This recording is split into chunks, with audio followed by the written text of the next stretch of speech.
Hello again, the main headlines in London now. Thousands of people have marched through the capital in protest against a new bill that would give police extra powers to curb protests.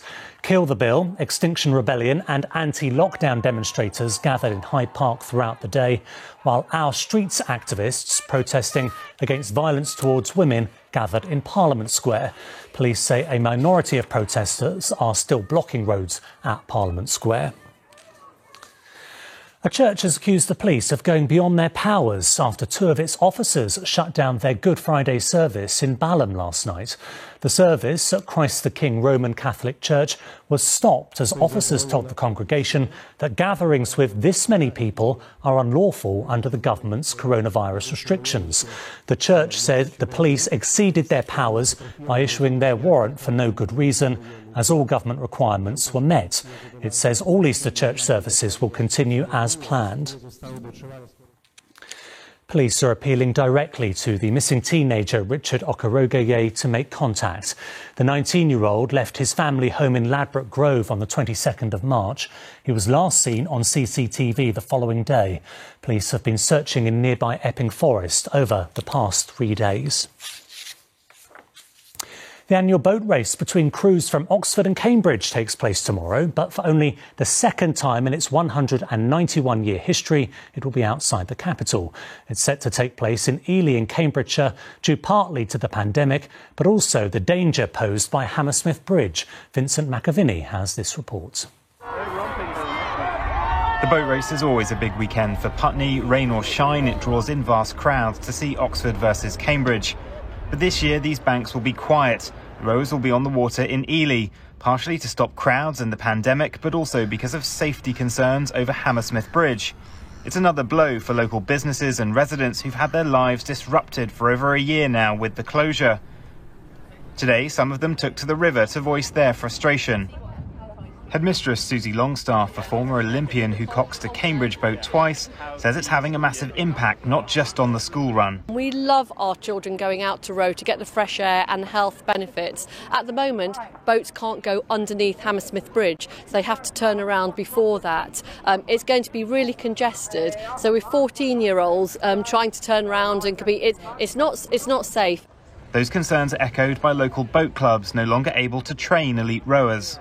Is actually causing an existential crisis for the club. At the moment we restrict it to essentially a 2,000 metre stretch and we share that with a number of other clubs, so approximately 1,000 other boats all fighting for a bit of water and it makes safety and logistics really, really challenging. A replacement ferry service is due to start in the summer for commuters, but local MP Fleur Anderson is collecting signatures to ensure the government gets the repairs underway soon. It's not really just about the boat race, it's about the amount of pollution that's going down Putney High Street because of all the cars that are having to come through Putney.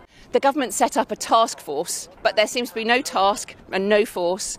No local council could have the money to be able to fix it because it's £140 million. So the government just need to step in now and fund the fixing of the bridge.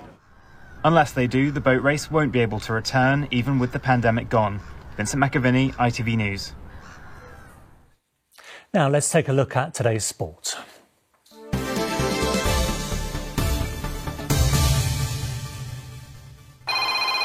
Keeping up to date. Hi. Hi, proud sponsors of ITV Regional Sports Report. In the Premier League, Chelsea were on the receiving end of a 5-2 thrashing by West Bromwich Albion. The Blues were off to a good start with an early goal from Pulisic, but West Bromwich Albion came back strong, securing 3 points in their fight for Premier League survival. And the Women's Six Nations Rugby began today with Saracens' Marley Packer scoring the opening try. The match ended 52-10 to England.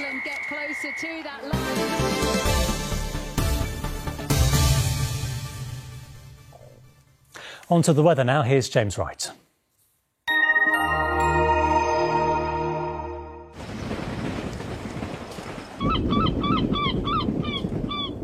Great Western Railway sponsors the ITV London weekend weather.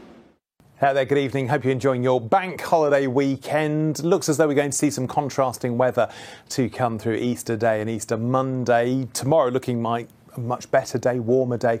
And then Easter Monday, we say hello to Arctic air blasting its way down from the north, and it may well bring a drop in temperatures of around 10 degrees and maybe some snow flurries. But as far as tonight goes, well, it's been a chilly day today and a cloudy one. That's going to continue on the whole for most of the night, but you can start to see a few holes being broken in it, and out towards the west, colder air because of the clearing skies. So down to about 1 degree there, under the cloud, more like 3 or 4, so frost free.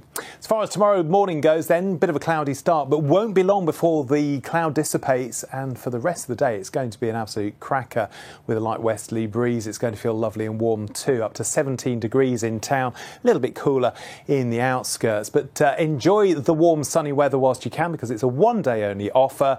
As far as Easter Monday goes, much colder. Looks as though we will see some winteriness in any showers, and add the wind to those temperatures, it'll feel like it's freezing.